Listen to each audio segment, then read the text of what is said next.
Well, let me say thanks, Randy and James, for great presentations. Um, it's I want to say absolutely, it's exciting that we're here at AFT having this conversation because if AFT can talk to its members and say, look, you guys, instead of the whole zero tolerance thing, we're going to actually engage kids, parents.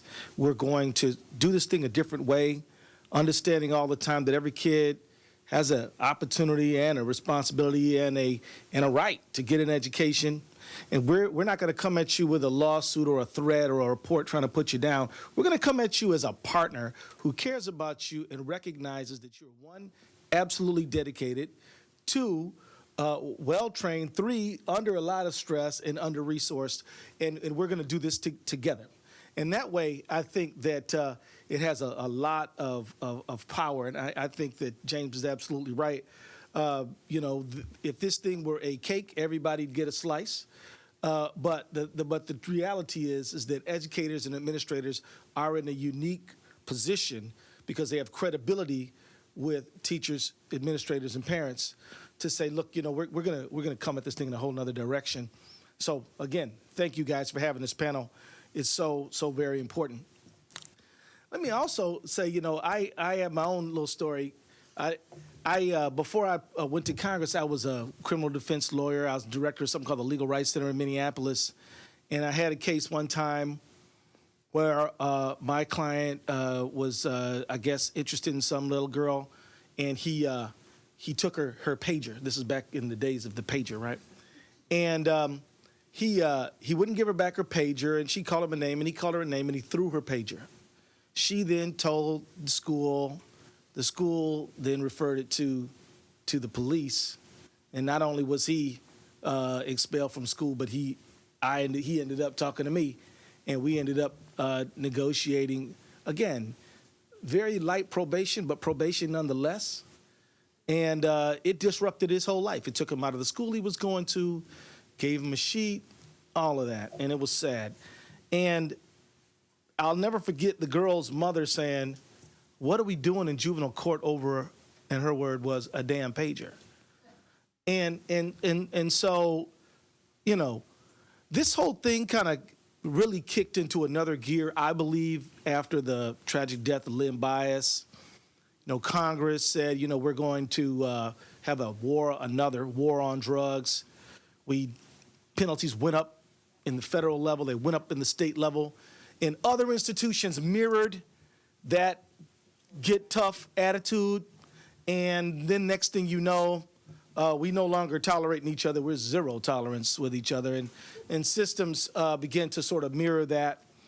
And as a result, it was easier, but it turns out that we wasted tremendous amount of human potential and money and a whole bunch of other things. And so it is absolutely awesome that we're beginning to turn the tide. Not only has the Obama administration come out with the stuff today, but, Congress, believe it or not, which is the source of many of these problems, we reduced the crack cocaine, the crack powder disparity from 100 to 1 to 18 to 1. And as a person who's represented a lot of people charged with crack, I guarantee you, there are whole jurisdictions across this country where no white person was ever charged with possession of crack. Although, if you believe the Center for Disease Control, blacks and whites use dope at the same rates, but were not arrested and incarcerated in the same rates by any means. And so, the bottom line is this whole war on drugs has bled into this school discipline policy, and yet now we're seeing Congress is trying to do a little better, not fast enough, not nearly enough. There's a lot of discussion. Even the Attorney General said mandatory minimums. We need to get rid of mandatory minimums. Always a bad idea, never a good one. For Congress to sentence somebody who they've never met over and above what the judge can do. And no matter what you think of the judge, the judge is in a better position to sentence than Congress is. And yet we took that away through mandatory minimums. So it's not over yet, but the discussion is certainly there. And so we see daylight at the end of the tunnel. Everybody's questioning the war on drugs. Everybody's saying that we have gone too far in this direction, and so maybe it is we are at that propitious moment where we can turn it around. And so I just want to encourage the Obama administration to keep it up. You guys have a lot of power in terms of shaping public opinion. And I tell you something else interesting. I really like what James had to say about saying, yes, this problem affects the Black community, Latino community in an acute way, but is by no means limited to only one or two racial groups. This is a social problem across the board. And in my view, AFT and all of us here have the chance to reframe a discussion. And I'm telling you, this zero tolerance policy and the war on drugs and even the high test environment we're in all have a similar string. And the string is competition, meaning there must be winners and losers, and a zero sum. And all of these things, they're all in there. What if we said no? We believe that all Americans can do well, that there should be opportunity for everybody, that it's okay if there are only a certain number of spots in the freshman class, and you're afraid that if you give my kid opportunity, your kid won't get that spot. There's a lot of spots, and we'll make as many spots as are necessary for kids to get the education that they need. What if we said that education was not just about getting a job, but also about illuminating the mind, promoting creativity, creating a thoughtful population, making good citizens? This is what I'm talking about. It's not pie in the sky, because the people who are on the other side of this thing, the zero tolerancers, the war on drugsers, and these testers, they are clear on what they're doing. And because much of this stuff comes out of the same think tanks.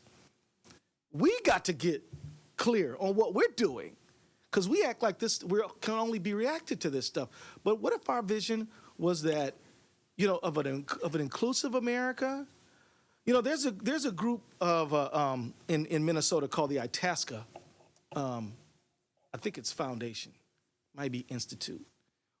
And these are a bunch of profit-seeking corporation people who commissioned a study that came up with this result, which is obvious to all of us, but was startling to them. That if we keep on tracking Black and brown and poor white kids into zero tolerance, and we're not educating them, and we're just allowing there to be this educational disparity, which then leads into a criminal justice situation, then in a few years, we're going to be at a competitive disadvantage for having a trained, attractive workforce. In other words, they're saying, who's going to pay Social Security? Who's going to buy our products? Who's going to work in our companies if we keep this up? Now, I hate the transactional nature of that thought process, but I like the idea that they at least see it as in their interest to change the system. So I think that there's a lot of people out there. I think we in this room can find a lot of friends who will be willing to rethink this thing, but we've got to come up with the idea and begin to push it, because I think that pushing this idea has the potential of shaking us out of the zero-sum, winners and losers, high competitive environment. Because I think that kind of thinking is what's got us into a whole range of problems. And I also just want to say, too, and this is, I think, important to be said, that I think that it is important to understand, the historical environment here. Brown versus Board of Education, critically important case for many ways. If you start with the assumption that knowledge is power, then ignorance is slavery, right? Right? So why then would people who want to maintain a Jim Crow system want to educate anybody who is the victim of it, right? So we understand how we ended up with, Brown versus Board, because there were another group of Americans with another vision for America, which had something to do with liberty and justice for all. And they fought against the other people to try to create a system in which we had an inclusive society where everybody could try to be successful. And those people who fought against the Jim Crow system in education and many other areas of life were enormously successful. And I think that we gotta pay homage to them, but you can never ever think that you're not gonna have some major league backlash whenever you try to change a system. Don't ever think that just because we got rid of Brown separate but equal, or because we passed the 64 Civil Rights Act or 68 We passed, I think it was housing and Medicare, and we do these things. Well, they're coming back the other way. And they're not going to say what they said before. They're going to clean it up. They're going to make it look a whole lot nicer. In fact, I heard somebody say this morning, we can't possibly pass a bill to extend unemployment insurance for the people who lost it, because if we were to do that, it would disincentivize, the people's, who lost it, and that we'd kill their work ethic. So make it look nice. Now, you and I know that's transparently crazy, but, it's said with a straight face in the halls of Congress. So what do we do now? I think one of the things that we've got to do is just call for the elimination of zero tolerance policies. Just say they've reached they never were useful, but if they ever were, they've reached the end of the usefulness. So we should just say it's over. That means that we're going to go back to a day when school administration had a wide range of tools to help manage school conduct. That we have more discretion and people who have some discretion. Of course, we got the problem of hoping that discriminatory practices don't creep back in, because that's what comes with discretion, right? Well, I believe we're up to the task of policing that. And as Randy said, discipline a classroom is the thing that that's one of the harder things, and that's not where the emphasis is when you're learning how to be a teacher. It's on the subject matter. But maintaining that classroom is tough. So we can go back there. I think it's worth that risk.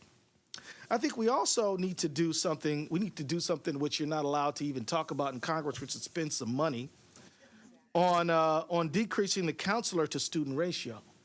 Because at the end of the day, it's really not the teacher. I mean, the teacher has the responsibility for some disciplinary maintenance. But when there gets to be a problem and the kid is disrupting the classroom, there's got to be somebody else who's not going to throw the kid out of school, but who can say, whoa, whoa, whoa, whoa, whoa, whoa, whoa. Who loves the kid, who loves the job, and who believes that, that you can get this through when I went to school, when I was in school, there was no zero tolerance policy. So we don't have to have it. But we need people who will help. And it's interesting. I was talking to a guy who went to a school in my district that I represent, and was in that school in the 1930s, the older fellow who told me in the Depression, he went to Edison High School in Minneapolis and was issued a tuba and a uniform to be in the band. Now they want $80 on a student service fee at a public school, and that's the norm. And I know that because I got teenage kids. So and no tuba. Right, and no tuba, and find your own tuba. So I think we've really got. I love this whole mentoring movement. We've got to, I think, expand it more, but we've also got to do much more with after school stuff, because a lot of school disruption, I believe, revolves around kids that are bored, kids that are hungry, kids that have issues. I think if we were to just invest in trying to get kids connected with a better quality of life, then I think you wouldn't solve every discipline problem, but I think would go a long way. And I think that extracurricular activities will help. I mean, if you know that your bad behavior is going to get you kicked off the football team, you might act better. But we don't even have those levers anymore. Or if they do, they're out of the financial reach of kids. My daughter's in the choir at her high school. They're over here asking me for $300 for her to go to a trip across the country. Whatever happened to bake sales, man? I mean, my point is, what about the kid who doesn't have it? It doesn't have it. I'm serious. And my daughter goes to a public high school. But anyway, the excessive testing must absolutely come to an end. It's ridiculous. And as I was talking to somebody beforehand, if my daughter, who's 17, she wouldn't do this, but if I were to introduce her to you, and she looked at the floor, and I said, "This is Mr. or Miss So-and-so," and she said, "Hi," I'd say, "Girl, would you look this person in the eye and shake their hand like I raised you to?" Test that. Put that in your little bubbles on that test. It's not there. So much of what kids need to learn is not in that test. And if we want to test, let's make the test about a diagnostic. And you could even use it for overall school performance diagnostic, or for diagnostic for the kid, him or herself, but let's not use these tests just to punish schools and take more resources away. Again, you know, I believe that it is time to call an end to the war on drugs. Let's just say that we will not use the criminal justice system to solve a social problem. We're going to use the criminal justice system to detain people who are dangerous to others of us, but not people who we're mad at or not people who have an illness. Let's just say the war on drugs has failed and move on from it. There is a lot of public mood for it, and I think this is the time to make that demand. And I think that demand coming from teachers might make people do a few double takes. Wait, what? But I think that it would be very powerful, because what it would do is cause people to think about that. And let me just finish up by saying this. You know, if there's one class of professionals who more than any other class of professionals are dedicated and would open up a vein for our kids, it's teachers. Somehow, some way, folks who push in propaganda, like, in my opinion, you know, Waiting for Superman, have managed to somehow create an idea in the public mind that the most potent advocate of the kid is somehow the kid's enemy, or if not enemy, just doesn't care about the kid and only about their money. I think that the only way to recapture in the public mind the idea that the teacher is the kid's best advocate is to always be found on the very forefront of the cutting edge policy position, and then talk about it a lot. And so this is happening under your leadership. I thank you for doing this. We were in pouring down rain during the shutdown. Randy Weingarten comes out there. Her lovely hairdo, just a mess, is all over. And she's giving a speech about how wrong this shutdown was. So we're talking about people, rain or shine, are there for the public good. And so thank you for having me. Yeah.